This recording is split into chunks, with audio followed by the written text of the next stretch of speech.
My name is Leiki Rubin. I co-direct the Chabad at Union College, and I'm honored to welcome you to our 14th year of commemorating Kristallnacht at Union College.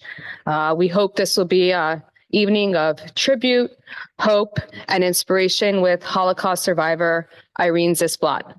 Thank you to Alpha Phi Omega, Chi Psi, Delta Phi Epsilon, the Department of History, the Department of Political Science, Gamma Phi Beta, Hillel, the Office of Religious and Spiritual Life, the Religious Studies Program, Sigma Chi, Sigma Delta Tau, and Sigma Phi for co-sponsoring this important event. Thank you to learning environments, facilities, and campus safety for all your time and effort to make this event possible. It's so important that we commemorate Kristallnacht, not only to honor the lives lost, but to remember Jewish history and the enduring lessons of the Holocaust. Despite the Holocaust's harmful impacts on Jewish communities, it has also planted seeds of revival that emanate as a reminder of the amazing resilience the Jewish community holds. We will begin by lighting 6 candles to honor the sacred memory of the 6 million Jews who perished in the Holocaust. I'd like to call our student leaders, Annabelle Solinger and Drew Busney, to come light them.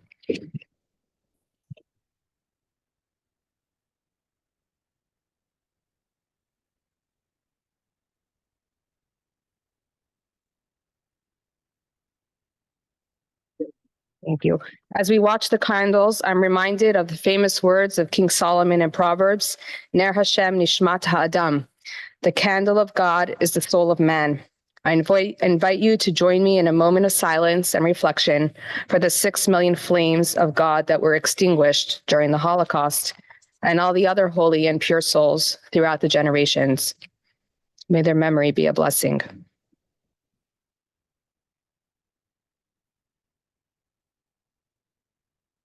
Rabbi Shmuley will now recite the Mourner's Kaddish.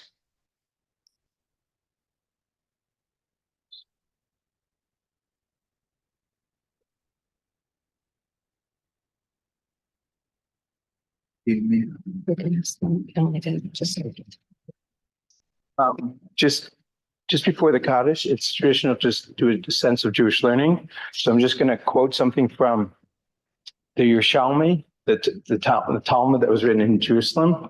And it says like this, Kol Makayim Nefesh Achas, anyone who sustains one life is as if he sustains the whole world. Kol Ma'abed Nefesh Achas, and anyone who destroys the life, Ki'ilu Charav Kol Olam Kulo, is as if he destroyed the whole world.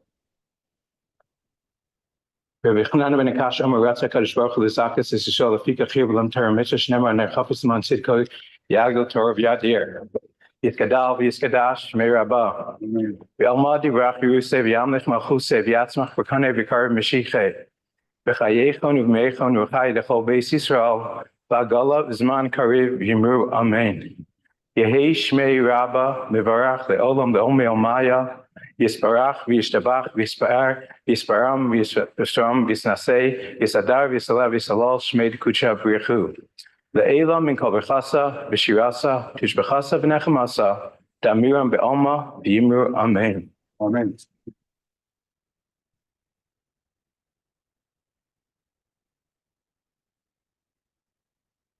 It's my privilege to introduce Professor Steven Burke, the Henry Sally Schaefer Professor of Holocaust and Jewish Studies. Professor Burke teaches the Holocaust history class every spring at Union. He has earned an international reputation for his expertise on the Holocaust, Russia and Soviet Jewish history, the Middle East, the American Jewish experience, and anti-Semitism, amongst many other topics. Thank you.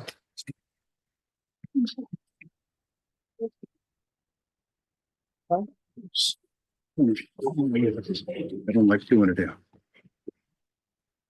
All right, my friends, a near accident, but it didn't happen. Can you all hear me in the back? All right. We're here to commemorate 2 events. One, a singular event that lasted, at least for the most part, 1 day. That's November 9th and November 10th of 1938. And of course, the Holocaust, which lasted, depending on your chronology, from 1939 to 1945. The origins of Kristallnacht, as it was called. It's given that name because nearly every synagogue in Germany and Austria and the Sudetenland, nearly every one of those synagogues was destroyed.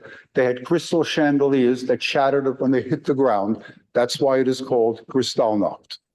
The events begin on, let us say, November 7th of 1938. But actually, they go back a few days before. That is actually a few weeks before, when the Nazi government decreed that all of those people, Jews who were Polish citizens, had to leave Germany. And so what these people did, there were thousands of them, they tried to get back into their country of origin, Poland. The Poles threw them back across the German border. They went back and forth, the rainy season came, and eventually the Poles took them in. One of the Jewish families was the Grinspan family, and mother, father, and a daughter. But they had a 17-year-old son, Herschel Grinspan, who had managed to come into France. He hears what is happening, reads in the newspapers what is taking place, the very desperate situation of these Jews who are being thrown from one side of the border to the other. He is so angry that he obtains a pistol, he obtains a gun, determined to kill the German ambassador to France. He wants to find the German embassy. He walks down the street where the embassy is located and meets a very elegantly dressed gentleman. He asks the gentleman, "Where is the embassy?" And the gentleman points out where the embassy is. Little did young Herschel Grinspan know that the man he was talking to was actually the German ambassador. He didn't know that. He goes into the embassy and is met by a young third secretary, Ernst von Roth. Young Grinspan pulls out the gun, shoots at von Roth, and von Roth is mortally wounded. He will not die until the early morning of November 9th. Remember, the attempted assassination is on November 7th. He lingers. He is not dead until the early part of November 9th. Chronology can sometimes be destiny. By that, I mean November 9th was an important day in the history of the Nazi Party, because on November 9th, 1923, the Nazis under Hitler had carried out the abortive putsch in Munich. It failed. Hitler was eventually arrested, but every day, every November 9th, the great Nazi leaders, they managed to come to Munich. That is, they come to Munich, they go to the beer hall where the march on November 9th had started. So the news now comes. The news now comes to Nazi leaders who are in the beer hall and are celebrating or commemorating their own heroic day, what they consider heroic day, November 9th of 1923. Hitler was not present at that time, but the man who was present and the man who's going to set things in motion was Joseph Goebbels, the Nazi propaganda minister, a bad guy if there ever was one. He talks to Hitler, and according to what we know, Hitler tells him it would be all right if the German people were to rise up in spontaneous anger against the Jews. That is, blaming the Jews for the assassination of von Roth. Goebbels gets the message.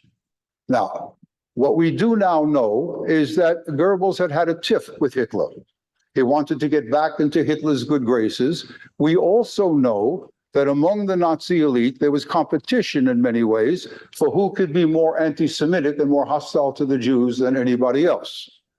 Goebbels tells Reinhard Heydrich, another bad guy if there ever was one, the head of the security police of the SS, and what they do, they inform Nazi party officials, the Gauleiters, they appoint, they go to them, they all go to the phones and they tell their subordinates all over Germany and Austria and the Sudetenland, that's the part of Czechoslovakia that Germany had taken, they tell their people, their subordinates, we want a spontaneous action against the Jews. Now that is almost an oxymoron. What's going to take place is the word goes out, let's hit the Jews, and hit the Jews they do. Some of the Nazi leaders or some of the people who are carrying out these attacks will be dressed in civilian uniforms to make the impression that these were ordinary Germans that were carrying out the attack, who were filled with that supposed so-called righteous anger because of what had happened to Von Rath. When it is all done on the night of November 9th and November 10th, the morning of November 10th of 1938, what's going to take place, the official Nazi figure was that 91 Jews were killed. Today, scholars believe that the figure is in the several hundred number of Jews that were killed. A number of Jews commit suicide, and a number of women and girls were raped. In the aftermath of this, the Nazis arrested close to 30,000 Jews, put them in Nazi concentration camps, the most notable of them being Dachau. And these people would be subjected, these men, these are 30,000 Jewish men, were subjected to horrible treatment in the concentration camps and were told that they would rot in those camps unless their families obtained visas to get into another country. And so there'll be a headlong rush by the wives and relatives to get those visas, and most of the men were able to get out. But as we know, because I've met some of them were so badly scarred by the time that they were in Dachau that their lives would be, let us say, ruined, and some of them will actually die shortly thereafter coming to the United States. The official Nazi program on this, or Nazi interpretation of this, is that Jews were responsible for it, because world Jewry had somehow orchestrated the assassination of Von Rath. The Jews had to pay a price, and 1 billion German mark penalty was inflicted upon the Jews. Interestingly enough, the response of the United States was a positive one. Virtually every newspaper carried an article about this. Life magazine, in November 18th issue of 1938, I believe that's the correct date, would actually carry pictures of this. Franklin Delano Roosevelt recalled the American ambassador to Germany. That's a strong diplomatic action. And Roosevelt actually said, I cannot believe that in the 20th century, a civilization in the 20th century, that something like this could be carried out.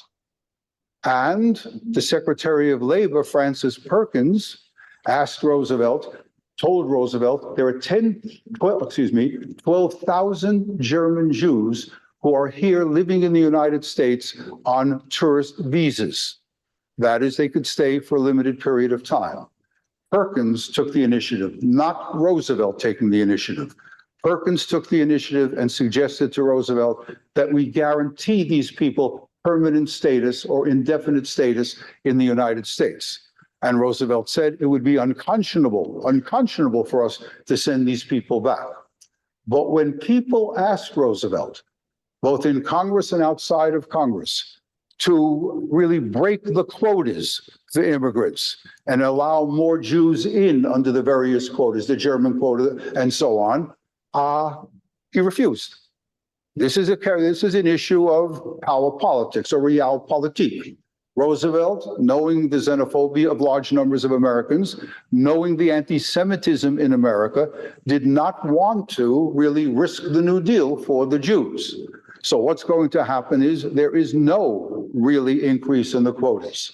When in Congress, the senator from New York State, Robert Wagner, and when the Republican representative from one of the districts of Massachusetts, Edith Rogers, proposed a bill that would bring in 20,000 German Jewish children into our country, Roosevelt did not give it any support.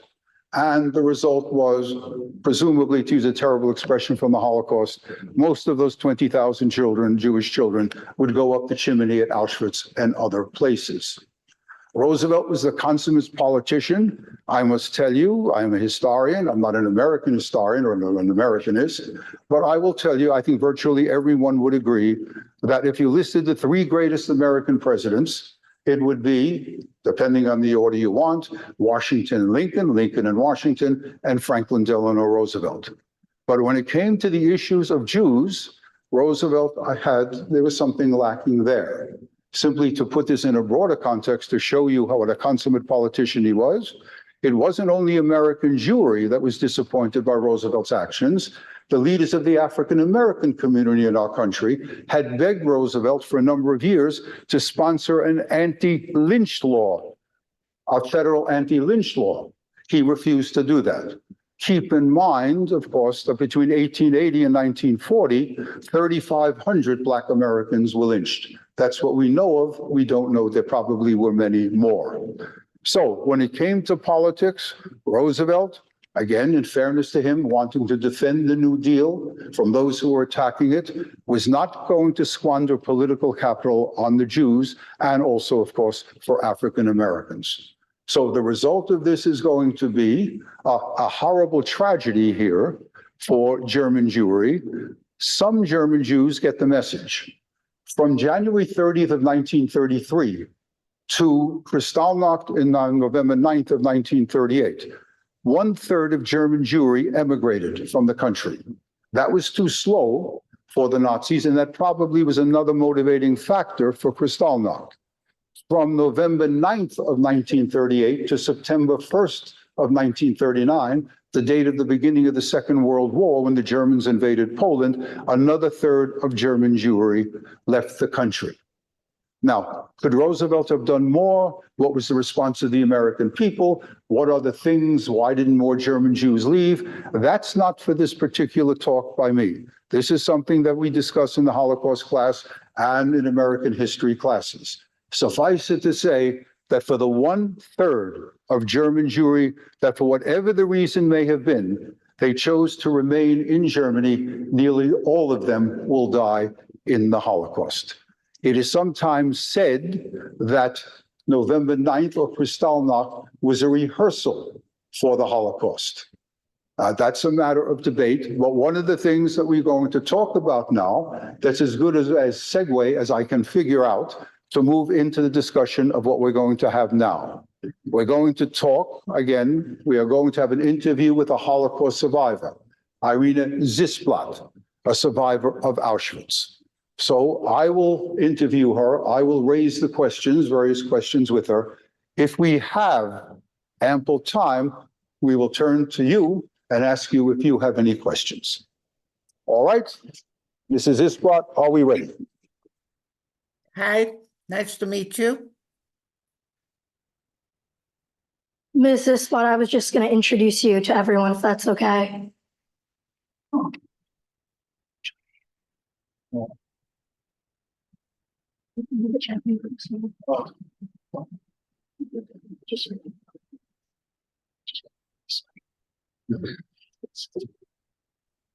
While you're preparing, I would like to thank Lucky for being so patient and to go through these hardships that are giving against us. And I am honored to be here because of her.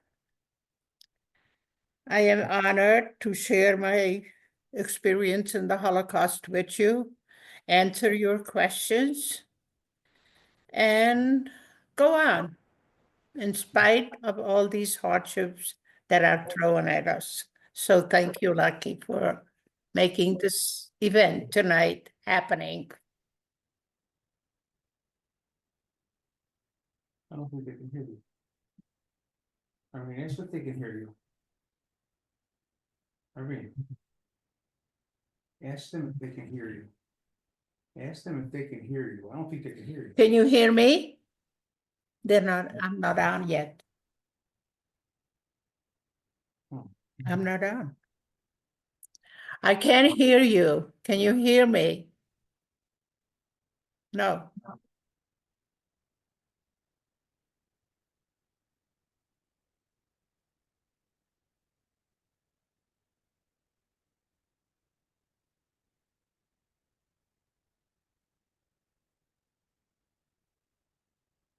I cannot hear them. Do you have to do something on the Hold computer? on, stop talking. Hmm? I'm texting her.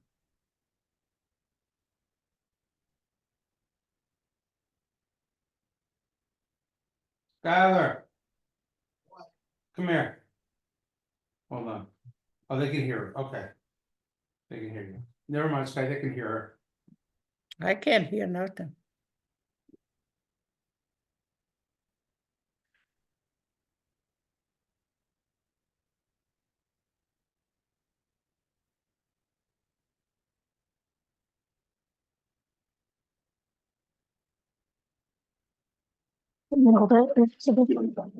Sorry, everyone.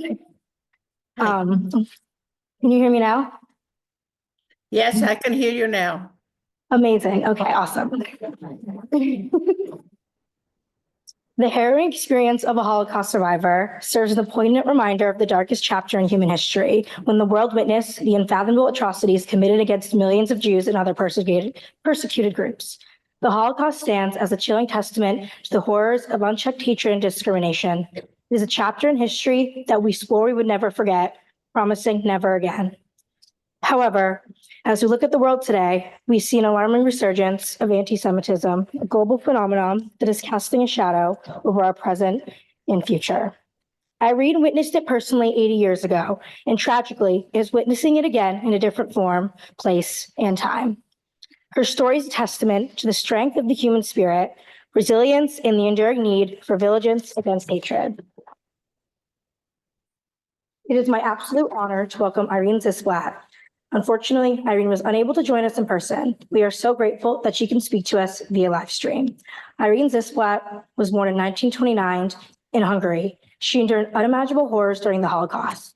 Sent to Auschwitz at just 14, Irene survived the camp's brutality and inhumane experiments of Dr. Josef Mengele.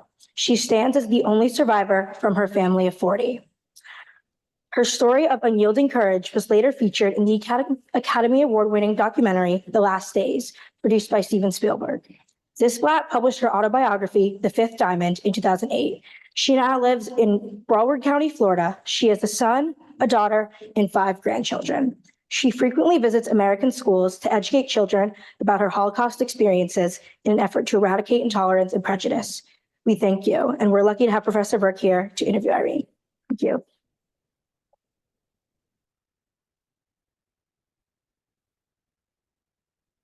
Mrs. Zisblatt, can you hear me?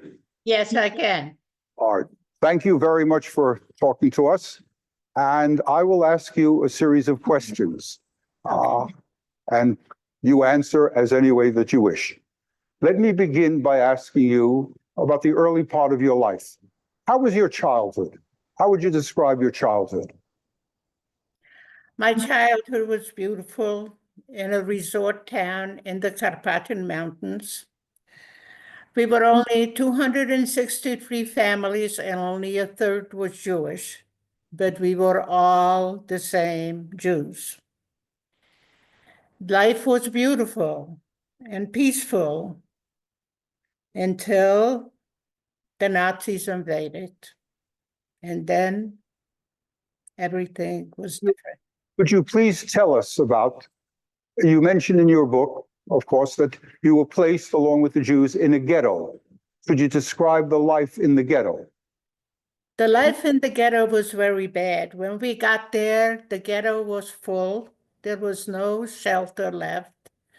So my family built a hut from the tablecloths that my mother packed in her suitcase, and that was our new home. Our suitcases were on the floor in mud, and that's where we slept. The ghetto was surrounded by a river, so once a day they allowed us to go to the river just to drink some water, not to wash ourselves or bring back water to the children and the sick people. So the ghetto was really very bad. But it didn't last too long because they took men out of the ghetto to build the railroad to get the cattle carts into the ghetto. Many of the men never came back, and most of them came back bloody and sick. But then the cattle trains arrived. Can you tell us, excuse me, please tell us about what it was like in the cattle cars on your way To Auschwitz. to Auschwitz. Yes. They told us that we are going to Tokai to work in the vineyard during the war. And after the war, we will go back home. But they put us in cattle cars. And when I saw the cattle cars, I said to my father, why are we going to work in cattle cars? And he says, well, because it's wartime and the regular trains are being used for something else. So that's all that they have. But when they put 100 people in each boxcar, I didn't see that was right. And when they locked the doors from the outside, we were in complete darkness. A crack in the wall was the only light we had. My father was standing by the crack to see how far away we are from the vineyard. And in the cattle car was terrible. Everybody, the children were crying. They were cold and hungry. The old people were dying because there was no air. They couldn't move. So our mothers decided that the older children should sit on the floor against the wall and hold a smaller child in their arms. And this way, there will be a little more room for the older people to move around, and maybe they will stop dying. And we did that. And then my father saw through the crack that we are not going to the vineyard like they said. And he said, they lied to us. We just left our country, we crossed the border to Poland, and we are in Auschwitz. Well, I was holding my little brother in my arms, and he never stopped crying. He just begged me the whole time, not for bread or water, just to take him home. And I promised him that I will be home. I will take him home pretty soon. But when my father said that we are in Auschwitz and they lied to us, we're not going to go to the vineyard, I was devastated. Why would they lie to us? I was only 13 years old, and I couldn't figure out everything that they were doing. But I did what I could. So that was in the cattle car. All right, so now you have entered Auschwitz. Could you please tell us now some of the most important experiences that you had, the most vivid experiences that you had of your time in the months that you were in Auschwitz? When the train stopped and the doors opened, they ordered us to get out. And when we got out, there was this man called Mengele with a baton-like stick in his hand and pointed to people to go to the right and go to the left. They immediately separated the women, the children from the men. So the men were behind us already, and we were ahead of them. He was pointing to the people to go some to the right, some to the left. We didn't know what it meant or why he was doing that. He pointed at my mother. He wanted my mother. My mother, I was holding my 2-year-old brother when we came off the train. And there were men in striped jackets, and they came over and they were telling us which way to go. My mother took my little brother from my arms, and she told me to hold my 4-year-old sister hand really tight so she doesn't get lost. The man in the striped jacket asked my mother to give him her child and go on. But she said, no, I will keep my child. And she wouldn't give him her child. He was really, we didn't know, but he was really trying to save her. Because with the child, she had no change. But without the child, she might have had a chance to stay alive. But she wouldn't give up her child. And Mengele pointed at her. He wanted her. I later found out why, because he was trying to find a way to make blue eyes and blonde hair for the future German Reich. My mother had those eyes that he wanted. But when she yelled at her to put the child down and go to the right, she says, "My children will go with me." So he got so angry that she didn't obey him. He pointed that stick at me and my little sister. I was holding her hand, separated us from my family, and took my sister away from me and kicked me away. The last thing I looked back, I saw my mother looking at us, and she yelled out to me, "Don't cry, I will come for you later." That was the last time I heard my mother's voice. From there, I was with thousands of people that I never knew before. And we were taken away from the train without children, without parents, just young people. And we were taken to a place that was like so big. And in there, again, the SS with their vicious dogs yelling at us, "Take your shoes and clothes off and hold them in one hand.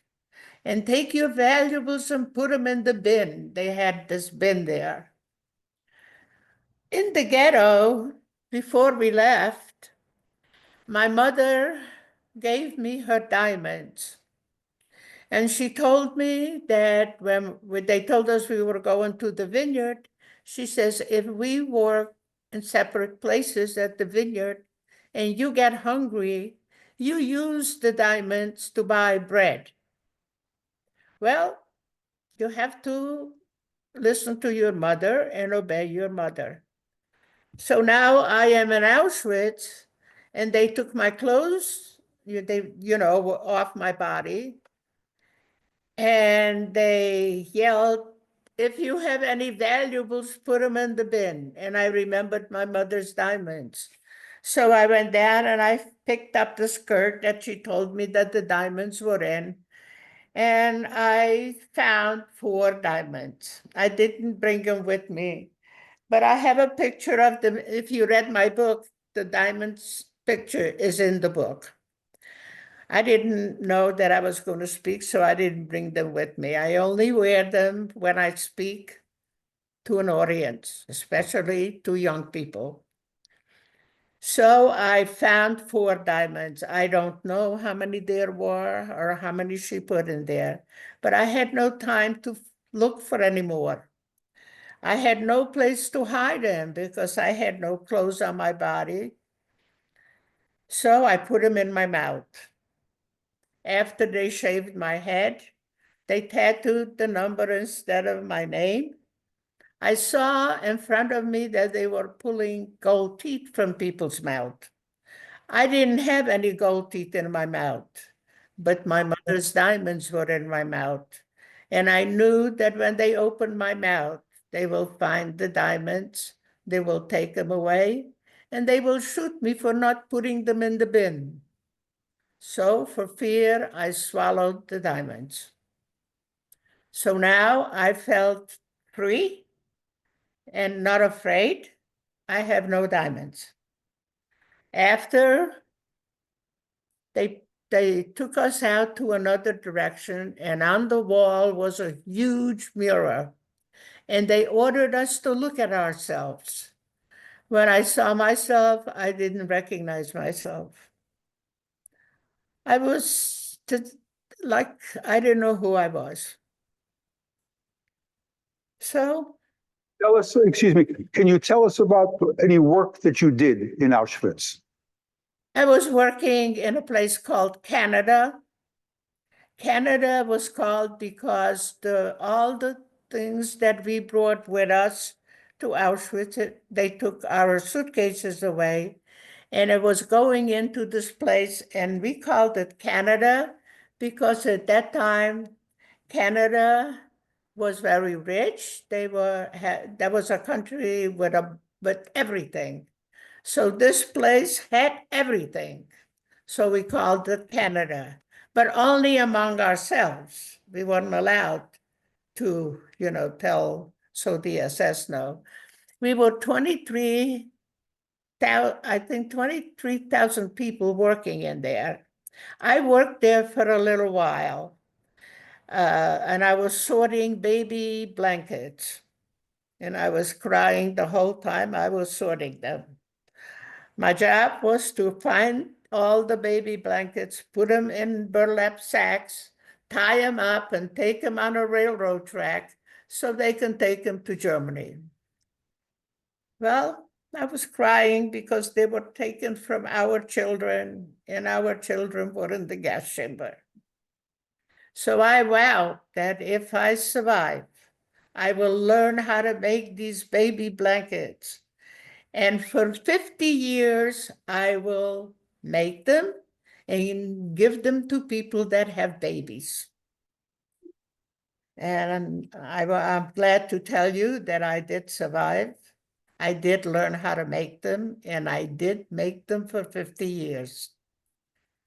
Excuse me, So, in your book, you write very poignantly about your friend Zapka. yes. Can you tell us about her and your relationship with her? And did she play a role in your ability to survive? Yes, she did. She was from Lithuania, and the Lithuanian Jews were taken to the mass graves. And her mother, she was the only child, and her mother and father and her were in the forest around the mass graves. So you know how they were doing it? They were shooting one person and everybody fell into the job. Her father pushed her into the gorge without being shot.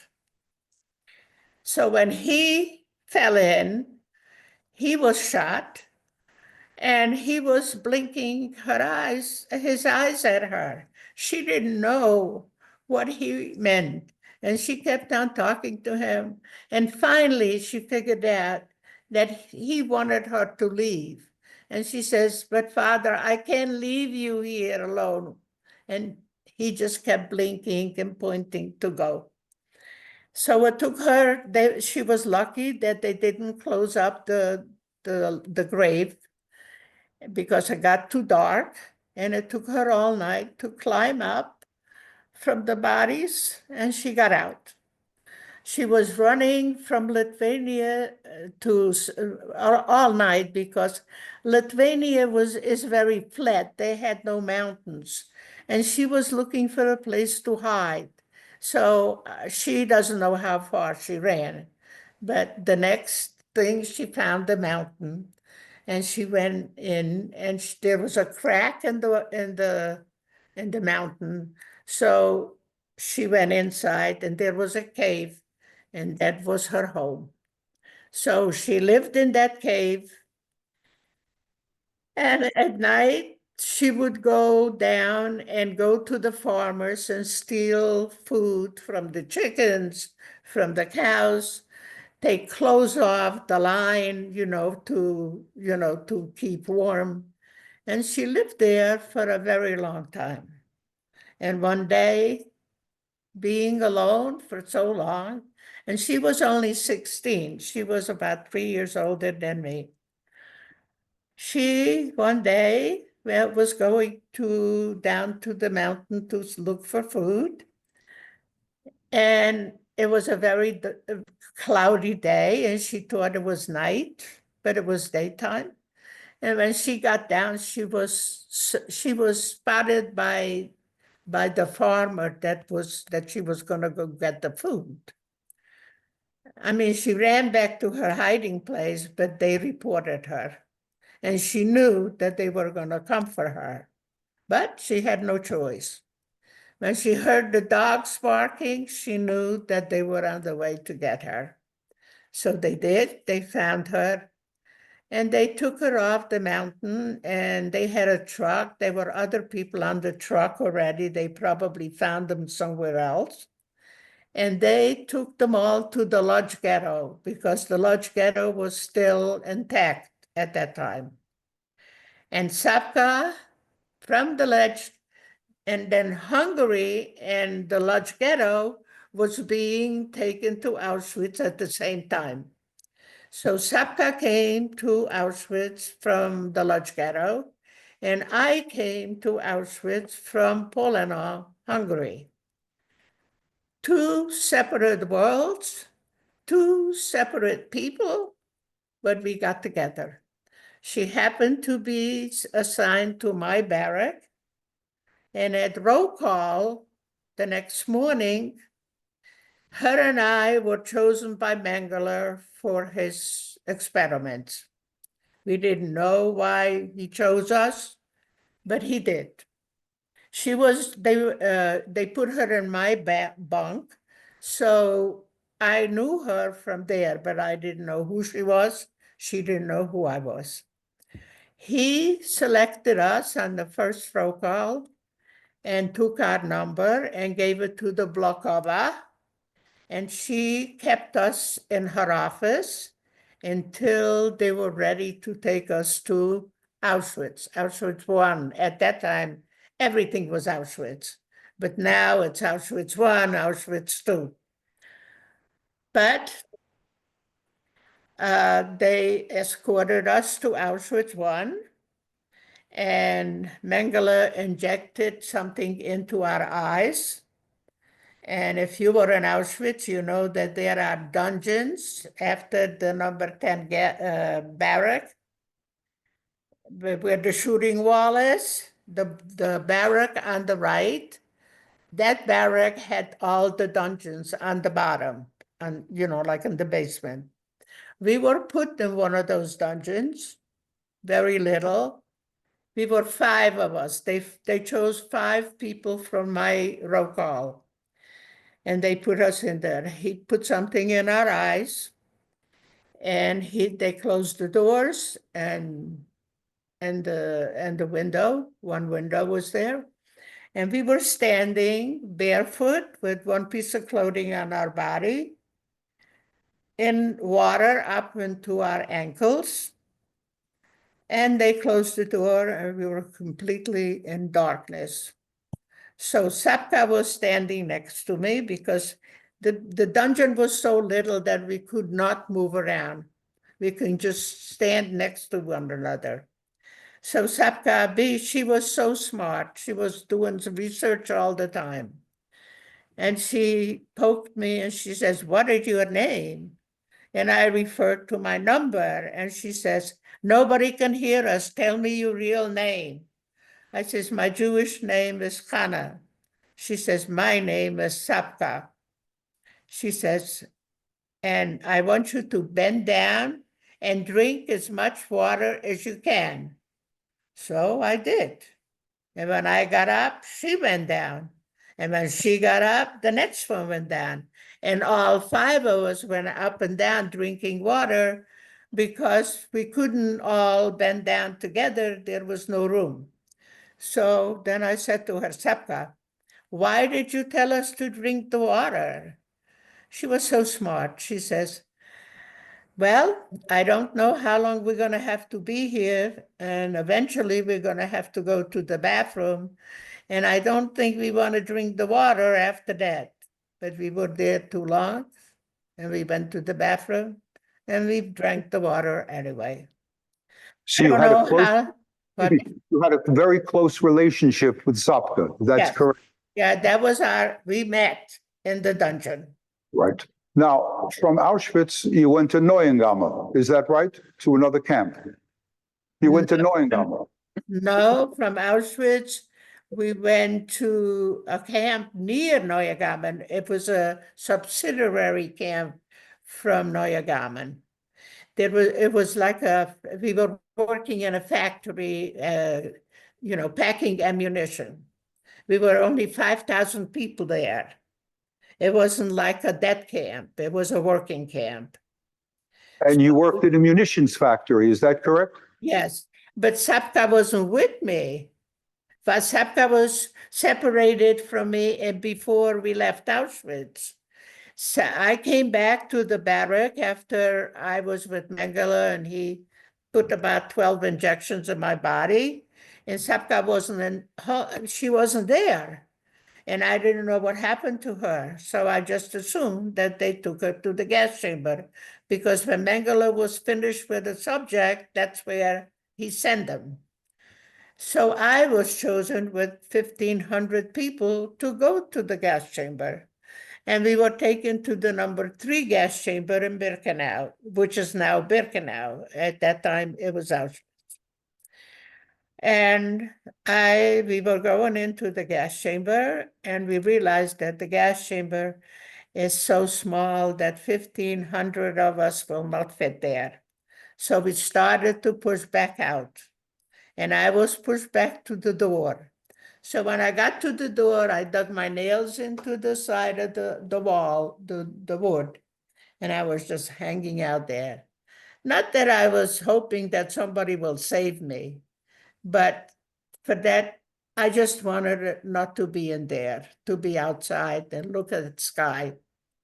And then the Cyclone B arrived, and they ordered the assessment that was guarding the door to close the door so they can throw the gas in, because he had to obey at any cost, because, you know, if they didn't throw the gas in when they did, they were always afraid that the Sonderkommando was going to confiscate the gas and use it on them. So he had to obey. But I was in the door and he couldn't close the door, and many people behind me. But he threw me out and he closed the door. Oh my God.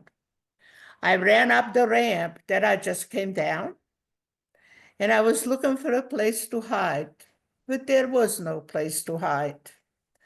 The gas chamber was underground, and then I noticed, and the roof of the gas chamber is above ground. But then I noticed that the roof of the gas chamber and the ground had this much space between. And being that I only weighed about 50 pounds, I figured I'll just lay down underneath and try and hide.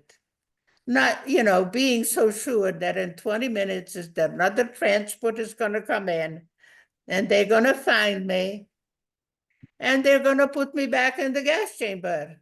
But for that moment, I had hope. And then a miracle happened. A Sonderkommando boy came to do his job, and he found me first. So he pulled me out from underneath the eave. I was naked, because going to the gas chamber, you have to take everything off your body. He took off his jacket and he covered my naked body. And he says, just sit here, I'll be right back. And I thought I was hallucinating, because I never thought something like this would happen. He came back in minutes. He took my hand. He says, we're going to walk around to the other side of the chamber. And on the other side is a train that's going to a labor camp. There is already people on there. I'm going to try and put you on that train. And he did that. He was 18 years old, from Hungary. I says, tell me your name. I know you're from my country. You're speaking my language. Where are you from? And what is your name? And he says, that doesn't matter. I only have 3 more days to live. So if you make it, live a little for me too. And he wouldn't tell me anything about him. So I knew that he was telling me the truth about being dead in 3 days, because they only kept the Sonderkommando working for 3 or 4 months. And then they would kill all these people and collect new ones. So he only had 3 more days to go. But I didn't listen. After the war, I have looked for him in every camp and every displaced person place. I could not find them.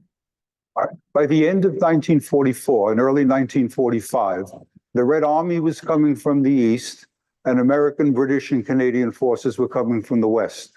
Yes. The Germans evacuated the camps and forced the inmates on the death marches. Yes. Can you talk a little bit to us about those death marches that you experienced? Well, me and Sapka, when I got to the labor camp, I found Sapka there. I thought she was dead, but she was there. So we were reunited. And from then on, we knew that no matter what happens to us, we will be together. So we went on a death march together from Neuengamme. And it was January 1945. It was cold, the snow was high.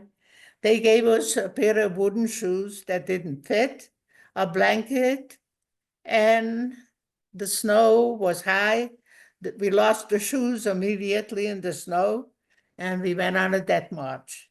The death march meant that we were marching away from freedom, from whichever side they approached, the British or the Americans or the Russians or whoever, they would take us in an opposite direction. We were wandering around those mountains between the Czech border and the camp we left of Neuengamme from January until April. They never gave us any food. They never gave us any rest. We ate the snow that we walked on, and they were shooting people. Every 10 feet, they were picking out people from the transport on the side. They shot them and they left them. Sapka and I were so devastated. We couldn't help them live and we couldn't help them die. But we kept on marching for our freedom. And by April, we had no nourishment. The snow was gone. They never gave us anything. So we decided that we're going to sit down on the road. And when they tell us to move, we're not going to move. So they'll have to shoot us because we don't want to do this again. And just then planes arrived from behind the mountains. And they were shooting everything on sight. But they never shot us. The SS pushed us off the road into a ditch, like we were on this narrow road between two forests. And the trucks that were on the road were there, they were carrying their supplies. So those planes, they bombed those trucks to smithereens, but they never touched us. And so after the SS left us in the ditch, they left the dogs to guard us so we don't escape. And they went to see if they had any survivors because that was their people that were on the truck. And when they came back, I don't know if there were any survivors, but they told us to march again. And I just sat down on the road and I said, I'm not marching anymore. I want to end this now. So let them shoot us. And Sapka picked me up and she said, what are you doing? I said, Sapka, I don't want to do this again. I want them to shoot me and get out of it because I don't know where we're going. And when we get there, they're going to shoot us anyway. He says, I know where we're going. He says, we're going to the library and we're going to read a book. And then we're going to go home and we're going to have dinner with our family. And then we're going to sleep in our own bed and we won't have to share it with 10 people. So you can die today. And she pulled me up and she says, march. So I marched. About 10 feet later, she grabbed my arm. She pulled me out of the column and we jumped off the road into a ditch. She says, be quiet, let them pass, and then we're going to escape. I said, Sapka, they're going to see us. She says, they can't see us. Look, God created this dark night. They can't see us. I said, Sapka, they're going to shoot us. She says, they can't shoot us. The planes bombarded their trucks, and they have no ammunition, and they have no flashlight. So they can see us and they can hurt us. So we're going to run. So when the column passes, you just start running in the opposite direction and don't stop until it gets light. And that's what we did. Sapka and I escaped together from the Death March. And we ran all night, like she said. And at daybreak, we ran into an abandoned farm. So I dug in the ground to see if I can find something, because my grandfather had a farm. And I know that harvest time, there was a lot of food left in the ground. And I found a little potato. And she says, "What are you doing?" I says, "I'm looking for the food that's going to take us to heaven." She says, "In this mud?" I says, "This is no mud. This is a farm. And look, I got a potato." She says, "Okay." Then I heard water running, and I followed that. We were so rich. We had water, we had a potato, we had a half a blanket left, because the other half we had to wrap up our feet to walk in the snow because we had no shoes. And we decided to lean against the mountain and go to sleep. I don't know how long we slept, but someone was poking us with the back of a rifle and woke us up. And Sapka said, "I don't want to come out of my blanket. I don't want to see who's going to shoot us." I said, "Sapka, let go of the blanket and I'm going to see who is going to shoot us." So I stuck my head out and I saw two men in strange uniforms and strange boots. And they were talking like strange. I spoke 7 languages. They couldn't understand me. I said, "Sapka, come out, maybe you can talk to them with a language that you know, and maybe we can communicate." She says, "Who are they?" I says, "I don't know." She says, "I'm not coming out." She wasn't sure yet, that this is okay. So I was on my own, and I reached this one person was reaching down, because I was down here and he was up there, and he was bending down to help me, and his dog tags fell out from his shirt, and on the dog tags he had a little tiny mezuzah. I said, "Sapka, come out of the blanket. There is another Jew here." At that point, Sapka and I thought we were the only 2 Jews left alive in all the whole world. And she says, "But who is he?" I says, "I don't know." She says, "I'm not coming out." But he leaned down, he lifted me up. He put the mezuzah in my hand.